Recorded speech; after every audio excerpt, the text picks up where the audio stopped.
Here we go. In 5, 4, 3, 2, 1. What's up, you fucking stupid, ugly people? Bet you woke up looking like trash. But not to me, because you're beautiful. And if your mother never told you that you were talented, I also agree. So, welcome to another episode of the Genius Brain Podcast. We're a podcast about everything and anything. And most podcasts, typically, they just have a bunch of just random celebrities they don't know. I like to bring in my friends because my friends have great stories and great insight for everybody who needs it out there. Today, we have a very special guest, Summer. Hi. Have you ever done a podcast before? No, I've not really. I've been on one show, like a radio show podcast. Yeah, it was a podcast, but it was I wasn't the subject of like. What was it for? It was my friend's podcast, and he Dave Navarro. He has like a thing that he does, and he interviews like artists. He was interviewing this actor who I was friends with. And then because he knew that I know him, he was like, why don't you just come and watch? Oh. And then when I went to go watch, he was like, just come and sit down. And I was like, yeah, I don't want to fucking do that. Like, I was coming to watch. And then that was the only thing I've done. I don't even remember how I met you. We met through... I met you through Danielle. You met me through Danielle, who I met through Lawrence. And you guys needed someone for one of your videos. And it was with like Khalif, I think. Which video was that? I can't remember. I feel like I've done so many things with you. Was it the one either when you're in a Superman or like Spider-Man suit, or it's, oh God. Or it's the one or it's the hot, like the... Yeah, that's the one, right? Oh, was it the one? It was at the South Pasadena spot, and then it was a very small sketch. It was small. I had like one line, and it was me thinking Khalif. Oh, you know what the best one was though? Was the zombie sketch. Man, that shit was so hard to get through. That was a lot. This woman would not stop laughing, and it was so hard for me to get through those fucking lines. That's actually probably my top 3 favorite things I've ever done. That was rough. You were killing me. I don't understand how anyone else was able to keep a straight face. And I was ruining the shoot because it was like 3 in the morning. And I could not stop laughing. Yo, the first time I ever worked with Kunal, I had him play Dalsim from Street Fighter because he's like the only Indian cat that I know. And I was like, Kunal, I know this might be a little offensive, but I need you to play a Indian character from Street Fighter named Dalsim. And he's like, you would fucking pick me for this shit. But you know, he's so fucking funny. He's one of the funniest people I've ever known. So I guess that was the first time he's ever worked with me. And then he didn't realize just how hard it is sometimes to be in a scene with me because of how stupid it gets. And you know, my writing is really dumb. I know. And so he just sat there. He goes, what the fuck is this? He goes, I can't stop laughing. You know, so he was just cracking up through every fucking take. Filming with you is rough. It's so hard not to laugh. It's fun. It's so fun. It's like the funnest time. But like, I start feeling bad for the camera person. Like, everyone, I'm like, oh, I gotta breathe. There are times when we're working and we could hear the fucking camera guy giggle. I'm like, bro, we could hear you giggle. He goes, I'm trying not to laugh. Yeah, I'm like, I know it's hard, bro, but we can hear you fucking laugh, man. So it's been pretty crazy. I mean, you know, I didn't even know until not that long ago that you were previously married. Yeah, that's fucking crazy. I know. Yeah, we were married for almost 4 years, and then together for 8. You were together for 8? Yeah, man. 12 fucking years? Well, no. Oh, total of 8. Total of 8. Yeah. Oh, see, I'm the only Asian person that can't do math. And like, that shit was fucking embarrassing. That shit was so fucking embarrassing, and everybody's gonna give me shit about that. It's like, no, David, it's fucking... You know what I hate too? When people put out these memes, they're like 2 parentheses 5 divided by 5 plus 5. What's that? And everybody has the wrong answers. I'm the wrong answer guy.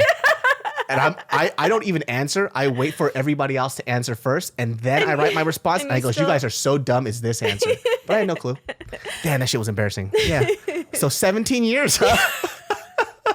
It's been 24 years. 24 years. 8 fucking years, dude. 8 years. So yeah, and it's been over 2 years that we've been divorced now. How does that feel? I mean, I can't imagine. I tell this to Mariel. I say, dude, we've been together for 5 years now. If you leave me, I will kill myself.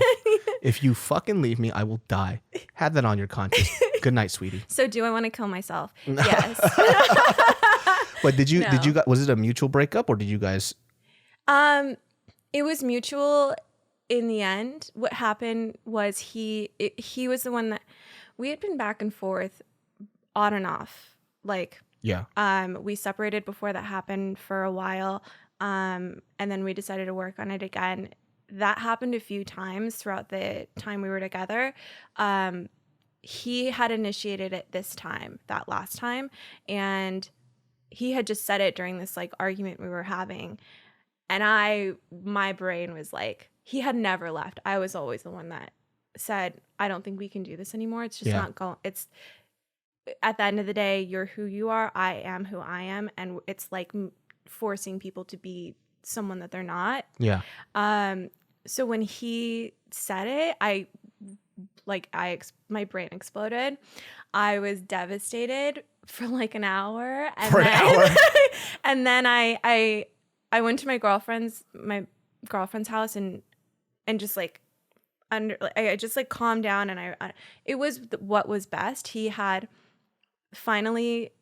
finally able to admit it to himself as well, which was important, because what happened was every time we would break up, it was like him wanting to prove that it could change, and there was he hope. could change. Is it something? Yeah, it was kind of like that, but I had a lot. Like, I had all of my equal parts to everything that made it impossible for us to be together.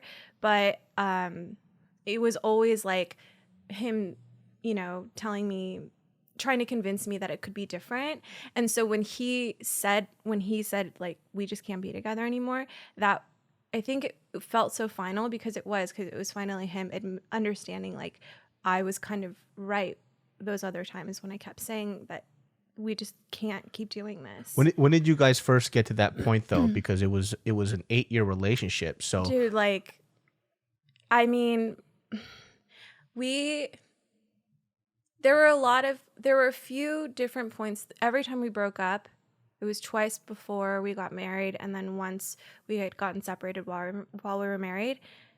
Every time that happened, it was, for me, I just felt like I don't understand how we can keep moving forward. The issues were based on who we were as people, like our value systems, how we communicate to each other, how we treat each other. And to me, it felt at a certain point like we kept trying for, I don't know what reason. It was hard to give up, but I knew, like, I think the last year, 2 years at the end of our relationship was really like a force for both of us. We were both that's such forcing a it. weird place to be in, because I know, and I'm pretty sure a lot of people out there know about, sometimes it's hard to break up because it feels like you're giving up.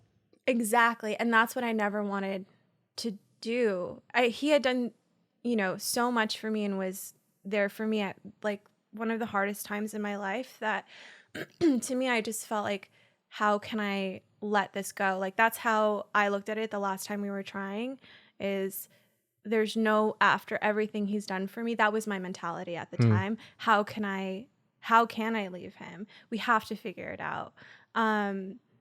So upon reflection, after I had the day that he had told me he wanted a divorce, and I like had a breakdown, and then I went back to the house like a few hours later, and I was like, okay, like, okay, I get it. I agree. I want it to be as amicable as possible, because it can get ugly fast, and I didn't want that. And we were on the same page about that. But upon reflection with that, I don't know. It was definitely for the best, and yeah.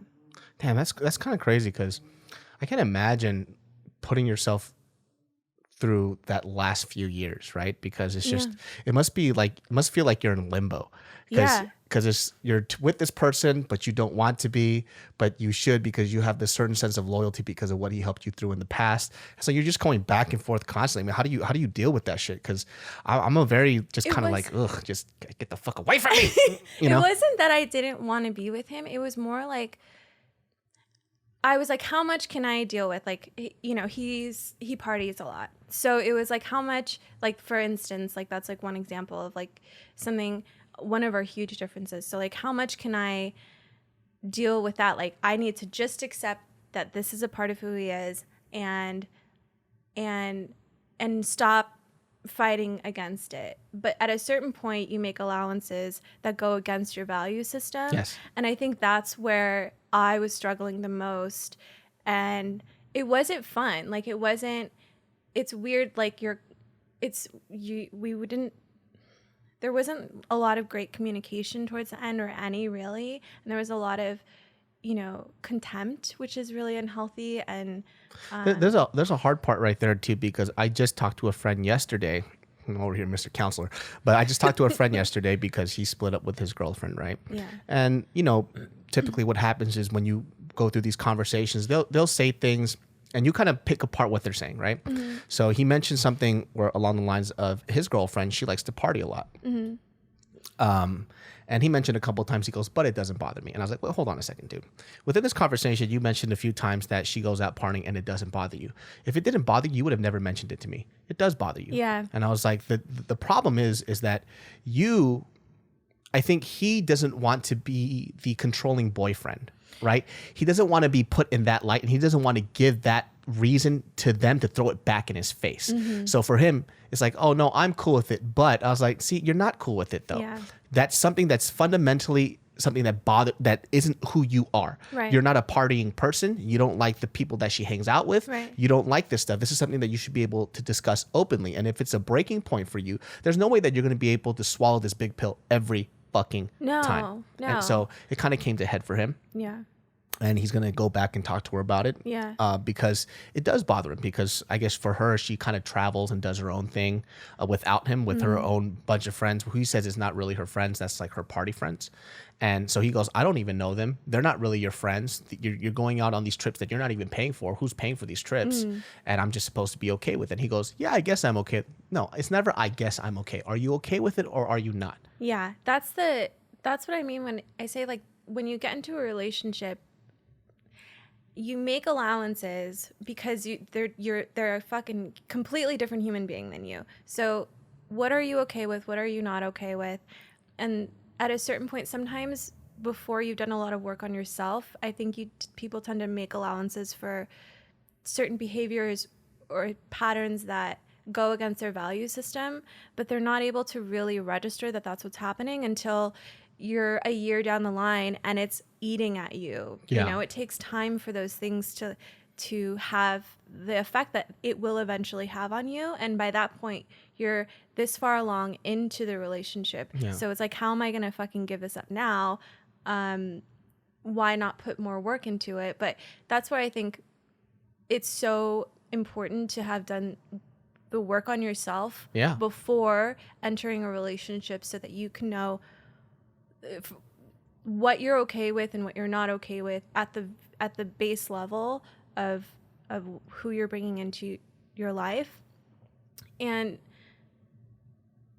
yeah, for sure. And I call those things how I describe it to people. I always ask them, I was like, what are your pillars? And they go, what are pillars? I was like, pillars are the things that hold up your foundation. Those things should never shift.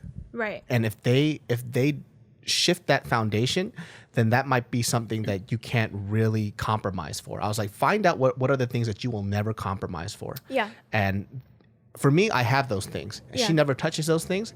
We're completely fine. Right. Other than that, everything else is just fighting arguments and bickering. But the fundamental basics of who I am are not touched, and then she respects that and she loves those parts about me, then generally I think that anybody will be okay. Yeah. Right? And so for him, in his case was he wants to be with somebody that likes to share life experiences with him, that they're allowed to have separate friends. And he wants her to have friends and go out. But when it comes to traveling and the free time, he would like for her to spend that with him. Just so they could develop that part. He wants somebody to travel with. Yeah. And all the time that she's traveling, it's not with him. And he's waiting at home. And it's like, well, that's something that you want. That's a big thing. That's a big fucking thing. It's a big thing for someone like him. Yeah. Who that's like a part of, it's like the opposite of what he wants. Exactly. And he's just like, no, I think I'm okay. You're not okay with it, dude. If you say you think you're okay, like you're not okay with There's something. definitely things that she knows for me, it's like, there's like definites that I have that she cannot touch. What are your things? For me, like, for example, even though it may not seem I'm hyper religious, but like I do want to have somebody with Christian values. Even if, let's say later on the line, it's like, I don't really like going to church. I like Christian values a lot. I think that's the only reason why I haven't shot somebody. So for me, I'm like, I think Jesus helps me out a bit. So I think I would like for my kids to have a little Jesus in their lives. Why the fuck not? So the kid can figure out if he wants Jesus in his life later on. Yeah. That's all up to him. But Yeah. I want to at least instill those Christian values. Yeah. Because just for me growing up, I know a lot of dudes that were pieces of shit and they don't believe in God now, but they kept a lot of their Christian values, loyalty, community, having open communication, not being afraid to show love. And I learned a lot of that from church. So I think that's what I really enjoy about it. Yeah. So that's definitely one. Number two is strong family ties, is really understanding how important family is. Yeah. Because if you can't be respectful to your parents, you're not going to be respectful to mine. And you're not going to be, our relationship might be a little off. Because I think as I got older, when I was younger, I remember my dad told me, he goes, you need to be with somebody that understands what a good family is. In my mind, I'm like, dude, you just don't like broken people, huh? You fucking judgmental fuck. That's what I would say to him. And as I get older, I start to realize that there are things that happens to somebody at a young age that they don't know how to address, and they don't realize how it affects them as an adult. And that's basically what my dad was saying. He just said it in a very terrible way. And I'm starting to find that out now. A lot of my friends who do come from broken homes, not just broken homes, just terrible situations growing up, it affects them as an adult, and they can't see it, but everybody else does. Like being in a family sometimes where, and like I said, if you don't grow up with like two parents in a household, but if you see a healthy relationship from your uncle or your aunt, there are those. But there's some people who just don't see any of that shit. They don't see it from close siblings, like their uncles, aunts, their cousins, or whatever. Right. And they don't know what that healthy relationship is. I see it a lot in my female friends who have this certain perception of what like male machismo is, like what a man should be. And they think, and this is my case once again with my personal friends. They're like, I want somebody to always take care of me. Guys have to do this. This is what a man is. But what are you basing that on? Who was the man in your life, in your household, that showed you that this was a man or is? And that's just like a reoccurring theme that I see a lot. Yeah. Or if there's the kid without a mom, they don't understand how to nurture. They don't know how to be emotionally available. Yeah. Because the dad was the tough guy. Yeah. And everything is, I have to be tough. I can't cry. Fuck your feelings. Yeah. I think that it's possible because I come from like a very broken like family situation. I didn't realize it. I mean, it's definitely possible to come from that and then work on it for and sure. Come out. As long as you recognize it. But you have to recognize it. I think that was like a huge. In the end, when I look back on my marriage, like that whole relationship, it now is a huge mirror back to me as far as like what I needed to work on and the effects that all of my past and childhood and stuff was having on me, and in a completely negative way, and what I was, the things I wouldn't take responsibility for. And so since then, putting the focus back on myself, I think I actually started that after we had gotten separated. Yeah. When I went into therapy, that it takes a lot of work, but it's possible for someone to come from that situation and then kind of turn it around. Oh, 100%. But it's a fucking lot of work and it's really hard. Yeah, and I think the biggest difference is that you recognize it, right? Yeah. And just like anybody else, as long as you recognize your faults, there's a possibility that you can work on it. Yeah. I think with the few people that I know, it's hard for me to bring it up to them, and if I do, I'm the enemy. So I just don't even touch it. It's like, what's the whole point? Like if I tell you like, hey, I think as a friend that what's happening here with your relationship is that you have a very skewed perspective of what a man or a woman should be in a relationship. And it might be because you had a really rough life and you're damaged from that, and people are paying for the stuff that you paid for as a kid. And that stuff constantly projects out. People don't even fucking know it. Like when I first started going out with Mariel, she had this thing where she didn't know how to express her anger. And it used to piss me the fuck off because it comes out passive aggressively. I fucking hate that shit really because I'm expressive, right? So if I'm upset, I try to figure out how to say it. Sometimes it may not come out in the best way, but I'm always honest with my feelings. Yeah. She's not like that anymore. She's a little too expressive. I opened up Pandora's box and I fucked up. So I remember, this is like a very specific example. She would do some shit that would piss me off because I could tell that she's clearly upset, right? And she would do this shit where I would be asking her, hey, I know you're upset. She goes, oh, I'm not upset. And when you say it like that, my blood boils like a kettle was put in the center of the sun. I'm like, okay, when you say it like that, you're starting to piss me off, right? She goes, I'm not mad at all. Are you mad? Where's a rifle? I'm going to shoot this woman in the fucking face. And I'm like, listen, when you're upset, it's okay. We just got to talk it out. Be upset. She goes, I'm not mad. And then we'll be at. Yeah, that's. She's antagonizing me. Oh, that's rough. And then she's like passing. I'm like, okay, well, pass the salt, right? And then she just pop and slide it over. I'm like, oh, you're not mad? You just took all the lacquer off the fucking table when you slid that little salt pepper shaker thing, you son of a bitch. And so she would just do a passive aggressive shit like that, and her anger would come out this way. Yeah. And I remember one time we were in the car and we went on a hike, and this is something that I really hated about her early on, was that she would do things. She was such an independent woman. She would just do everything on her own accord and not wait for me. So if we're hiking, she would walk like 1,000 paces ahead of me, and we're supposed to hike together. And mind you, I was fucking fat. You know what I mean? Leave no fat man behind. I think that was in the Bible. And so I'm just trailing behind her, and then she's just cool with it. I'm like, yo, I want you to walk at my pace. Yeah. Like, walk at my pace. Yeah. And I got fucking pissed. And then we were in the car, and I was like, you're upset because of what I said. She goes, I'm not mad. And I'm like, dude, I was like, and I'm mad now. I'm like, if you're fucking mad, just say you're mad. She turns at me, and this is the center console of the car. She goes, boom, boom, boom. What the fuck do you want from me? And I looked at her, I said, oh, my bad. I was like, oh shit, my bad. I didn't mean to, okay. I didn't know it was like that. Ever since then, she's been hyper expressive, and I regret that moment till this day.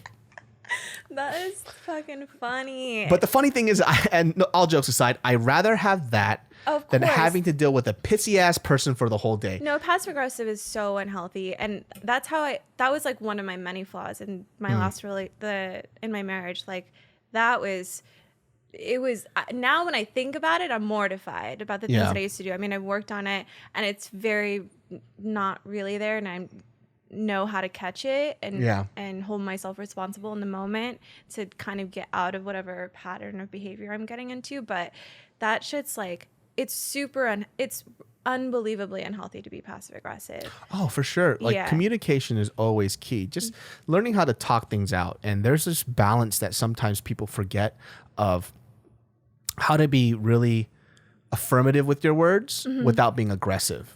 Yeah.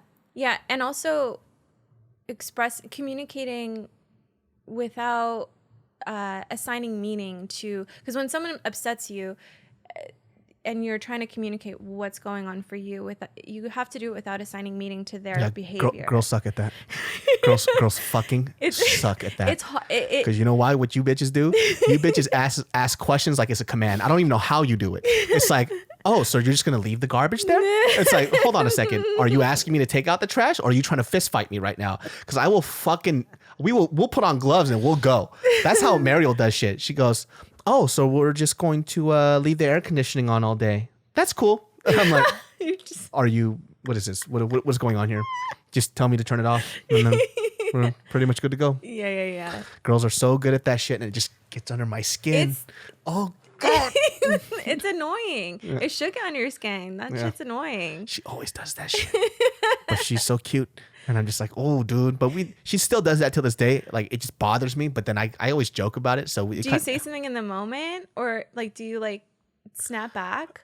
No, now it just turns into jokes because Okay. it's not enough to get me actually angry anymore. So like she just did that yesterday. I forgot. Oh, she had a dream. This is some crazy. Did people she get shit. mad at you for something she dreamed about? She got mad at me for something she dreamt about. know. So I couldn't figure out why she was so mad at me. And I'm like, what the fuck did I do? I just woke up. Like I literally just breathed life 2 seconds ago. Well, how can I be? What have I done? You know, I'm just saying, what have I done? But she was cleaning up the house, and you know, it was something small where she goes, she looks at me and she goes, "So you use 2 cups?" I'm like, there's some meaning behind that. I'm like, yeah, I just use 2 cups. She goes, cool. Could you try after you're done using your cups to put it in the dishwasher? I'm like, oh, she's trying to get socked. I'm like, well, what did I do? And then, you know, we're just joking around. I look at her, I'm joking around. I was like, hey, you don't fucking talk to me like that, woman. You know, I'm being cute and joking about it. And she goes, no, why don't you just put away your cups? And I'm like, let's fucking go right now. We're going to take it outside. And then she goes, oh, I had a terrible dream. I'm like, that's it. I knew it. There's something wrong. She had a dream that I was pregnant and I was going to give birth and she wasn't ready to have a child, but I was ready to have it. That's why she was mad at me, because I was pregnant in her dream. Something that's not fucking physically possible. She was mad at me for getting knocked up. Well, bitch, who knocked me up? You did in that dream. You're the one who stuck your dirty penis inside my butt. I actually don't know how it was done. I was just going to say that's not. I don't know. I think that's how kids are made. You stuck your filthy little Definitely penis. from anal sex. Yeah, you fucking stuck your clitoris right in my butt, and you... Now I'm having this child and you want to give it up, you fucking bum. Oh my God, I can't. Yeah, so she was mad at me for being pregnant. That's so For getting funny. knocked up because I don't know, I must have poked a hole in her condom or something in her dream. Yeah, and she was mistreating me all day, dude. That's so funny. I used to do the same shit.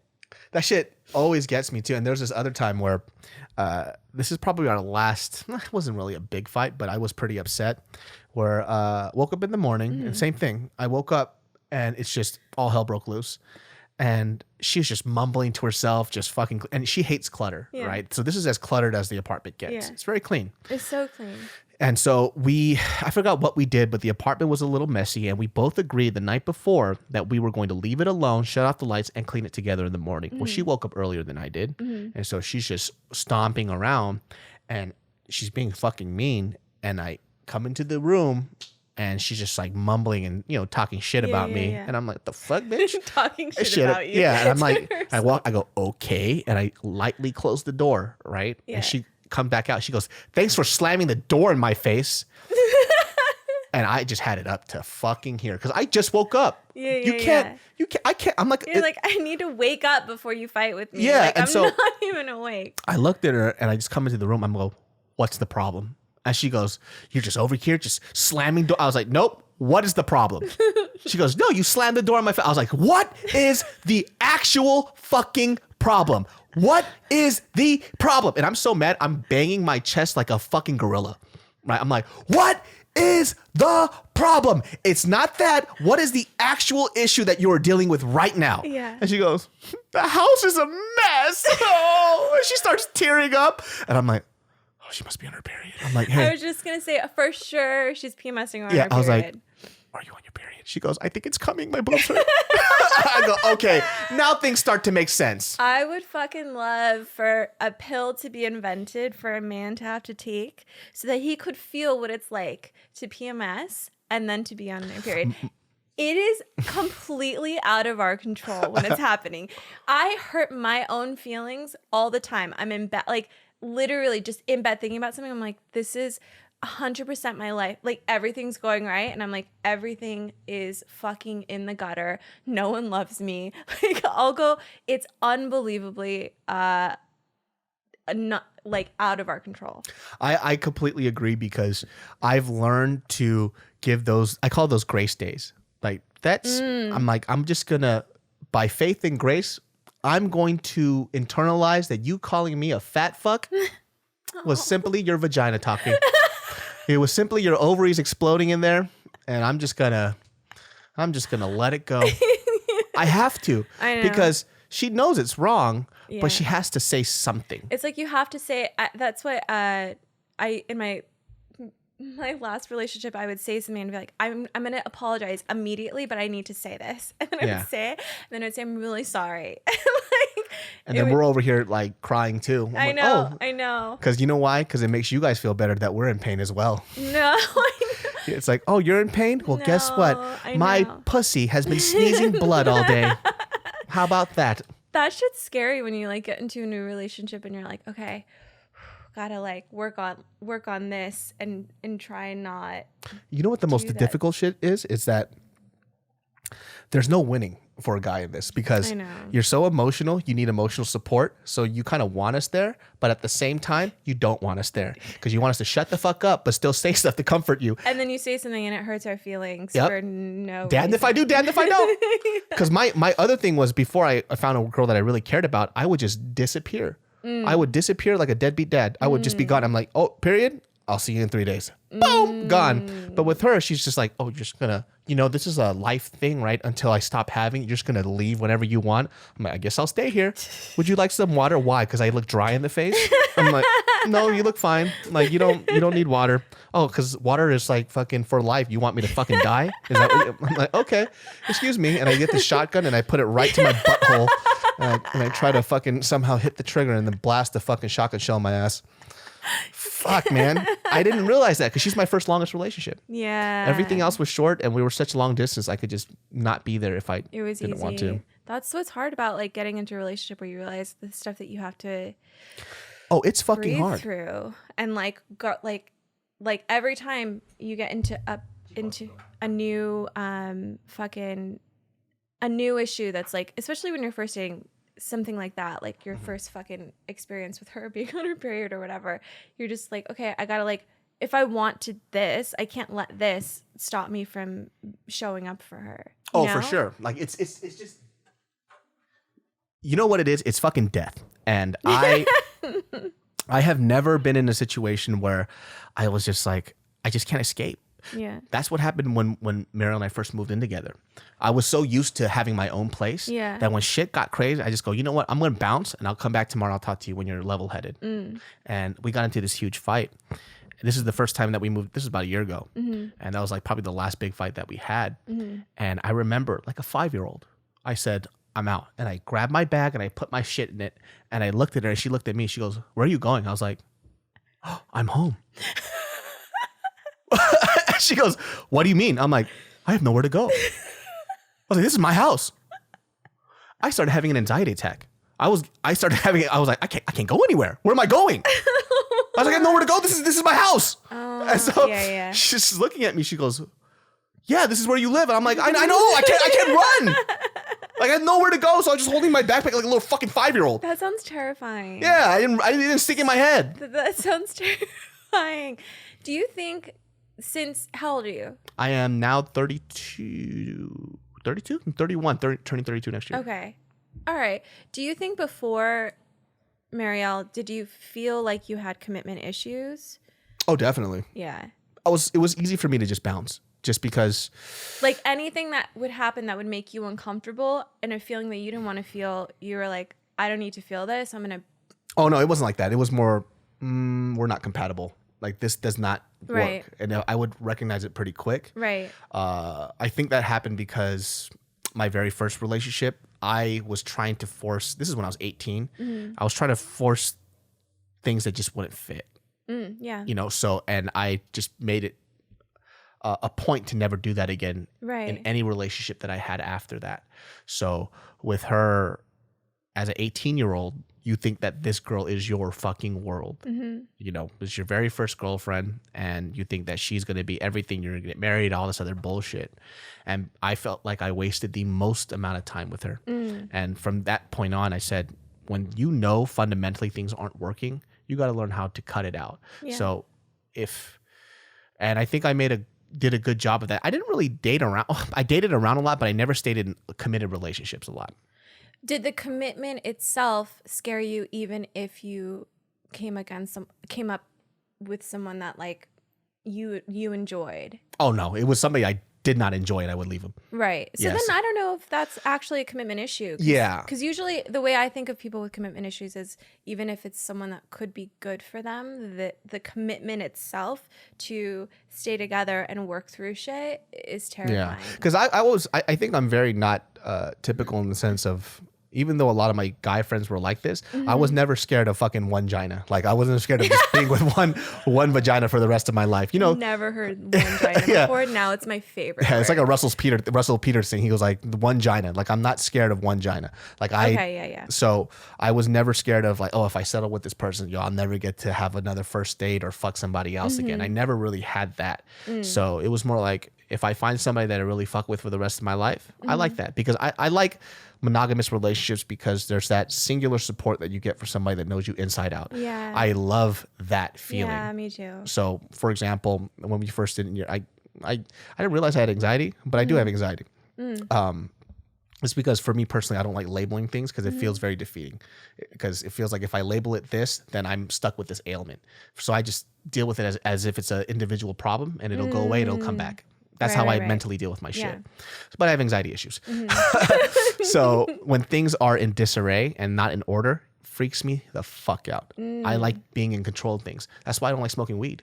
Yeah, I hate smoking weed because I'm not in control of my shit. Right. When I'm drunk, it feels like I'm in control even though I'm not. That's why being drunk, I love it. But if Me too. yeah, so that's the difference. But when we were first moving in here, things were so fucking cluttered and fucked up. I started freaking the fuck out, and I was getting pissed, and I was just dropping F-bombs all over the place. And then she was just like, you know what? Let's just step outside. We're going to go walk around. You're going to calm down. And when we come back in, I'm going to close this door. We're going to leave it closed. We're going to go into the room, wash up, and just go to sleep. And so, but I didn't want to. And no, she goes, no, just relax. And she grabbed my hand, walked me outside as I'm walking out, cursing throughout all of Glendale. You know, just fucking shit, bitch ass motherfucking shelf don't fit in this corner. What's that tape measure for? That tape measure said it was gonna fit, but guess that tape measure's off. Fucking Chinese people and their fucking janky ass shit. I knew this shit was made in China, probably Vietnam, maybe even Korea. Fuck all this shit. You know, I'm just rambling on, and then I come back, I calm down, and the next morning I'm like, oh shit, if she wasn't here, I probably would have been up all night trying to make this thing work. Right, for something Exactly. to happen that Because she knows me very well. And that's that type of support that I like about her. There's this great feeling that you get when you meet somebody new, when you date. It's super exciting. It's fucking fresh. But to me, that's like buying shoes or buying clothes. It's great when you first have it. But after a while, that novelty goes away. Right, Yeah. which I find the most exciting part for me, like, you know, as an adult now, when I started dating, it was exciting. That's what's exciting to me is when that shit wears off. Yeah. And it's like, okay, are we actually, because what I am looking for, you know, Yeah. like I want one partner, and I'm looking for like that relationship. And I always, you know, it's like you want that. For me, my experience has been like, you know, like it's all exciting and whatever in the beginning, but like when that shit wears off and it's like, okay, day-to-day life, like how do we work with each other throughout these, you know, when things aren't so fun and fresh or whatever. Yeah. Like that's the stuff that I find exciting, but I'm a relationship person, so Yeah, I'm definitely a relationship person Yeah. too. It's Yeah. it's nice, man. And when I was, it's weird because I was really scared to move in with her. Because yeah, that's your first time living with anyone. yeah, a and it girlfriend. took 4 years. I avoided that shit like the plague. What were your fears around that? I think it's just I like living with my friends, Mm. and we already had this great synergy going on. Right. You know, Khalif and all of them, and it was Yeah. fun. But Did you feel like it would, with your girlfriend, interrupt what was going on with your relationship? Like adding that new, it was like a, yeah, you know, I don't know. When I look back on it, I think the fears were really stupid. I think it's like, damn, I gotta wake up and look at this fucking face every day. You know, it's something very. I hope you say that at your wedding. I know that is gonna be at the wedding. It's like, yeah. Before we moved in, I was like, I gotta wake up and look at this fucking face every day. But I was just, you know, were we compatible living together? Are we gonna fight more? And it turned out that since we moved in together, we fight way less. Yeah. Because we're not communicating through a fucking phone. Right. We could talk it out, and I could see her intention through her face. Yeah. So now it's like, or even for her, it's, oh, he doesn't really mean anything by it. Look at his face. He's just joking. Yeah. She still gets hurt more than I do, though. Like, I'm not allowed to joke too much. She says, "You're not funny at all," and I'm like, "Well, that's how do I make my living, bitch? If I'm not funny at all." She hates it because I tease her a lot. Yeah. You know, that's just how I am. I like teasing and I think it keeps things fresh. Yeah. But she fucking hates it. I'm sure at a certain point it gets fucking old. You Yeah. know what I mean? But she's dumb though, because she says I do stuff that's not even anything. For example, she was in her bathroom. I come in and I go, cleaning. She goes, whoa, what the fuck? It's like, don't scare me like that. That's me. I said, cleaning? Question mark. She goes, it sounded like you were a Chinese ghost. I was like, a little racial there, even for an Asian person. She thought I came in and said, hello. Like, what the fuck? Like, what do you mean? I just said cleaning. And she goes, you scared the hell out of me. And she's sitting on the bathtub just, oh God. Like, I'm fucking that ugly, huh? Like, that's kind of crazy. But she says, like, I fuck around too much. I'm like, that's not even me fucking around. I just came in. I said, cleaning? Question mark.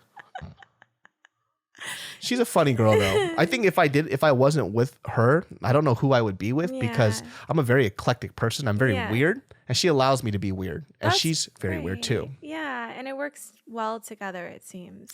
Yeah, I need somebody to let me be me. Yeah. I can never change that. Like, my parents can beat that shit out of me, and the person I'm with is not going to do that either. That's the most important for anyone. That's the bottom line. Like, whoever you're with has to be, they can be themselves, you can be you. Yeah, they have to love it. They have to love it. They don't want to change anything about you. You know, you can grow together, but it's like you have to accept that person for every part of themselves. Let me ask you something. Yeah. Where do you clip your nails? The fuck? Like, where do you where do you clip your fingernails? Literally thought it was gonna be some fucking like in-depth question. It is. Where do you clip your fingernails? Where in my house? In your house. I don't want to tell you. What the fuck? So it is a deep question then. Where the fuck do you clip your fingernails? In my bed. See? Is that weird? I did too. Oh, okay. I thought you were going to give me shit for it. No, but I'm not allowed to anymore. Legit, that was probably, I was thinking like, is this a pillar for me? You know, but I'm not allowed to anymore because I like doing it in the comfort of my bed, and I'll catch it into a napkin or something. Yeah, I always get a paper towel and I lay it right, and then I do it, and then you can and then I just place the ones that go off and back. That's on what the I paper used to towel. do, and she's like, "That is fucking disgusting." Oh, she goes, "You need to go do it in the bathroom." I gotta stand up and do this. I've never done that. I've never stood up. And fucking, I was like, well, how do you cut your toenails then? She goes, you put it up. I was like, are you fucking kidding? What is that, a fur ball? Yeah. She does it in her. Yeah, she does everything in the bathroom. If it has to do with like grooming of any sort. It's like that. I mean, that makes sense to me. Now I'm wondering about that. Yeah. She will not let me cut my nails anywhere. I have to cut my nails in secret now. Like, I have to do it in secret. She goes, oh, your nails are cut. Where did you do it? I was like, in the bathroom. And I lied to you, and you wouldn't know the fucking difference. How about that? Oh my God. Those are the things that I have to adjust. Is that's something that came up when you guys moved in together? Oh, for sure. Yeah. The fucking toilet seat up thing shit too. She didn't like it being up, right? No, she fucking hated it, and we still fight about it till this day. Disgusting. And I fucking hate that shit so much, especially like if you bring someone over to your place and then they leave it up, like that pisses me off so much. Why is it any more disgusting if the toilet seat's down? Here's my theory on it. And our friendship depends on this. Go ahead. Here's my theory on it. If you as a man have to lift the seat in order to do what you need to do, right? So then fucking finish the act and put it back down, okay? Why do I, as a woman, when I go into the restroom, have to finish what you started? Well, finish what you fucking started? How about this? Why do I, as a man, just to take a fucking piss, have to constantly lift it up and put it back down? I don't know who made up this rule. Like, then don't lift it up. Then you're gonna have pee stains all over, and fucking wipe it off, you dirty fuck. See, look how much work it is for us.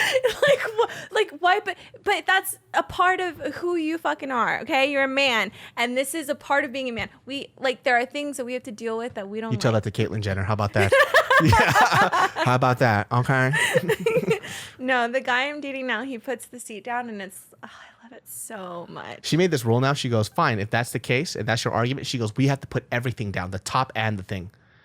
So now when we use the bathroom, we both had to put because you wanted to be equal. Yeah, well, now she made that rule, and I fucking hate that rule now. I hate that rule even more than the other one. Even though it's a really good compromise, I hate it. Wait, what is it? Why would that be a thing to put the... You know why? The reason why I say it makes more sense for me to keep it up is because I pee a lot more. But if you have... Here, it's a part of you having to pee is having to put it up. So finish the task. Put it down. That's a part of your task to pee. But see, now we're doing the chicken and the egg thing. Who was the first one to use it? Boom, in your fucking face, Summer. Chicken or the fucking egg. All right? So maybe I am finishing my task because it was up in the first place. Chicken or the egg? No, but it shouldn't be up in the first place. Said a woman. The setting, the automatic setting for a toilet should be that the seat is down. The automatic setting for a toilet is that both lids are down. That's how it starts. I would not be against that. Oh, God, you guys make me sick. I just hate that adjustment so fucking much. I wouldn't be against that. It's one or the but to have it up is fucking gross. It's gross is the word? It's disgusting. When all right, toenail clipping in your bed, girl. I fucking just did that too. There's just like shards as your dude lays in there. He goes, what the fuck is slicing my thigh?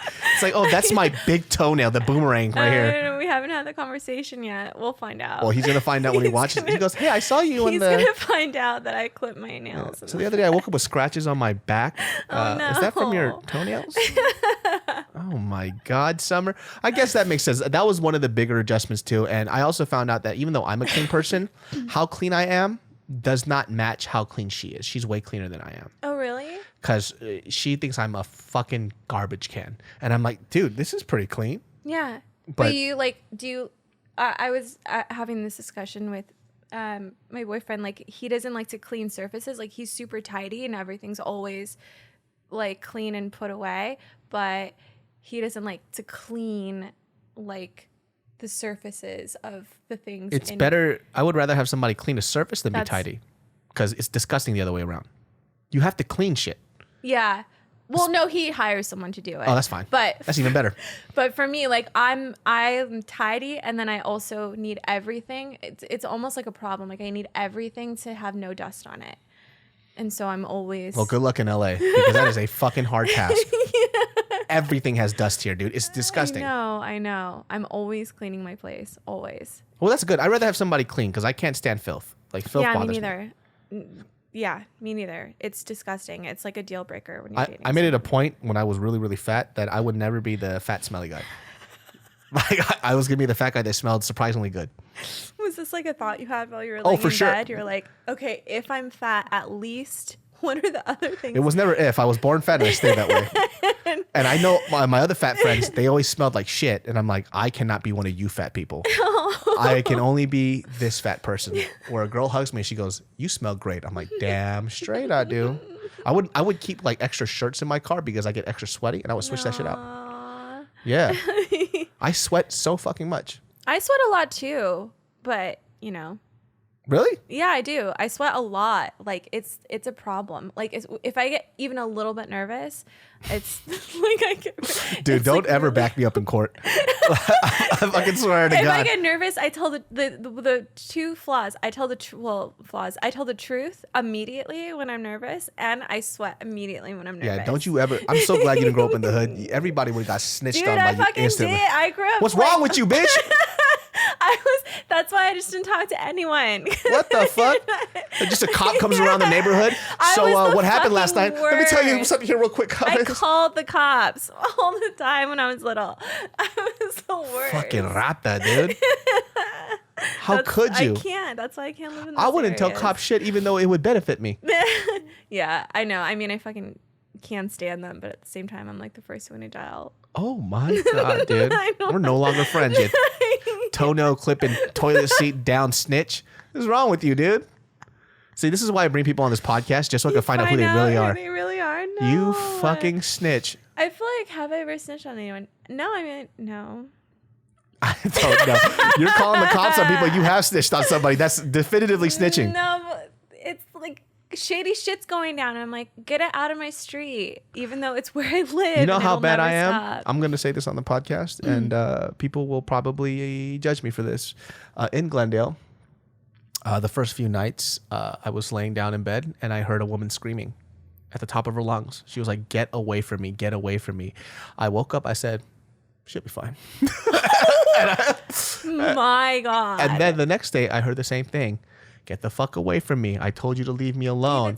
I woke up and I said, this bitch better shut the fuck up. I'm trying to sleep. And I went back to sleep. Now, day three, she was screaming, if you come near me, I'm going to fucking kill you. And I said, you know what? It's time for me to call the cops. Because she's threatening the fucking Yeah, I was like, guy. things are getting serious. No. So she survived the first 2 days. So I looked outside and I was like, this person is in serious trouble. Looked outside. It was a lady with a shopping cart screaming at nobody. She was literally in a shopping cart saying, don't you fucking leave me alone. I'll fucking kill you. Stay away from me. And it was a lady with a shopping cart with nothing inside it screaming at nobody, walking away. And you could just hear her scream just get weaker and weaker. Oh my God. See, my instincts were right. I was like, that is woman fun. doesn't need any help. I'm the first, like, if you hear something like that, I'm calling the cops immediately. You're a good person. Thank you. I ignore that woman. You know why? Because I believe that women can take care of themselves. And I said, you know what? They can take care of themselves, but sometimes people are in bad relationships. And then if you hear that, you're like, I gotta. Hey, I lucked out. That was a crazy person. You know, people always think that they'll do the right thing when shit goes down, but it's because you've never been in very dire situations. Mm-hmm. I was at a Jamba Juice and I saw somebody get pilfered, all right, mugged, feveried In Jamba Juice? in front of Jamba Juice. Oh, in front of Jamba Juice. And in my mind, when I see these scenarios, in my head, this is what I would do. Somebody starts doing that shit, I go, stop, sir. I fucking karate chop him in the neck. I do a full somersault over him, uppercut him, take him down, and I say a really cool line. Like something like I've been waiting to say. With your fucking Winnie. With my Winnie the Pooh, I put his arm behind his back to the point where his hand's touching the back of his neck, and I crank on it. And I was like, no Jamba Juice for you today. Or something, I don't know. Something, I haven't really thought about it yet. But something like that. But then what happened was, this guy goes, hey, takes a shit. And I go, oh, that happened. and then I registered like a few seconds later. I'm like, oh shit, he got robbed. Because it doesn't register. In the moment, those things don't register. There was like a phrase where when crazy things happen to you outside of your norm, your brain tries to rationalize it first, and then something happens. And that's what happened to me, because I was trying to figure out like, oh, are they friends? Do they know each other? Right. Which didn't make any sense because the guy was like this crazy homeless dude and jacked his shit and ran. But Yeah. in my head, for some reason, I was like, oh, that must be like his cousin or something. Yeah. You know? Yeah, I mean, it's like that fight or flight thing, and you freeze. Oh, and I'm it flight. takes a fucking- I'm flight for sure. If we're walking outside, somebody's mugging you, you best believe I'll tell you what's going to happen. You're going to be like, my friend David knows Muay Thai. And then you turn to the left and you just see this cartoon cloud. And it's just me off in the distance. And your Winnie the Pooh thing is And my on Winnie the the floor. Pooh is on the floor. And Winnie is just, I move so fast, Winnie is just suspended in air. And then it drops. That would be a great fucking cartoon. Yeah. That's what I'm saying. Like, I remember dating some girls too back in the day, where I think after my very first girlfriend, she was such a sweet little hippy dippy girl. I wanted to go for the exact opposite. Yeah, so yeah. I was like, I'll date some of these ratchet hood women. And they were just a little too aggressive for me. Because, we would go out clubbing and shit. And, when you go out club in Sacramento, there was this place called Polari. And that place was fucking ghetto, dude. But there would be always some kind of random altercation. And a guy would walk up and, maybe get a little handsy on them. Yeah. And for me, I'm just like, is what it is. Yeah. And then she's like, what the fuck? Aren't you going to say something? I'm like, babe, look at him. It's a monster. Are you fucking crazy? Dude, what the fuck is wrong with you? But they're so used to guys being like, hey, man, get the fuck off my woman, fool. Right. And my mom, like, we just dating, bitch. What the hell? He's not going to hit you. He'll beat the fuck out of me, though. Yeah. But I didn't like that fucking, That's like the machismo thing where it's like, I'm okay off that shit. Unless that guy's like half my size. Then I'm pucking that fool so fast.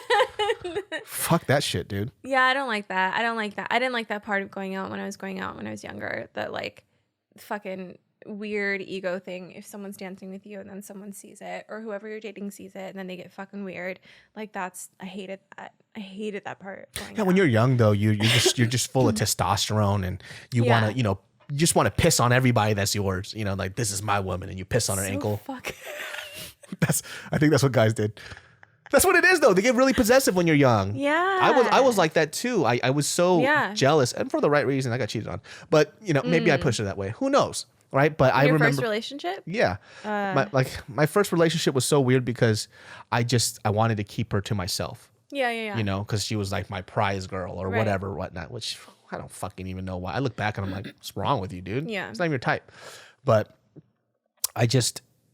it felt so weird having anybody approach her. And it was almost like a personal attack on me. Yeah. Which is dumb, which is personal issues that I had. That's the ego. Yes, my self-esteem is low. Yeah. Right? So because that girl was everything to me, when somebody would step in and enter that world, it was like, you were taking my everything. Yeah. So that's where that was a flaw on my part as a 17-year-old kid, was just, you didn't understand that person's an individual, and you should be confident enough and in your relationship to understand that just is what it is. And if that person leaves, whatever, it's okay. Then you'll be okay. And you don't think about that when you're a kid. I know. Like I dated this girl in the first month. I'm like, I'm gonna marry this girl, dude. With my fucking $12 in my bank account and my bag of Skittles. Like, you fucking moron. It's so terrible. Yeah. Oh shit, we already an hour in. Well, that's the podcast right there, guys. Well, guys, we learned a lot today. We learned about past relationships. I think this is what I like though. There's a lot of like gems and life lessons that people have that people don't fucking realize. Yeah. You got gems, girl. Fucking Thank you. Little fucked up marriage and all that stuff that you survived. Fucking love this dude. No. Yeah. Hey, I don't know him, but fuck him. All right. I don't know him. No, it's all good. Not to me. You know why? Because see, that means you didn't grow up in the hood. Because I always got to back up the homie no matter what. Fuck him, dude. What's his name? You're not doing that. Peter? His name is Peter. Fucking Peter. No, that should know. I bet you were a habitual masturbator, weren't you? You just masturbated excessively all over the house. She would have to wash her clothes, and that shit was stiff for no fucking reason. Habitual masturbator Peter, dude. It's fucking all good. Yeah, man. Whatever. Whatever, dude. I bet you would fucking steal her flat iron to fucking flatten out your pubes boy. Fucking Peter. I'm good. I'm good at breakups. Like, when somebody breaks up, I got their... That sounds like you're fucking terrible at breakups. No, I back you up all the time. But I don't have fucking bad... I don't have bad breakups. Or I really try not to. I like to fucking move on, be positive. Like, you're good, I'm good. No one, like, fucking...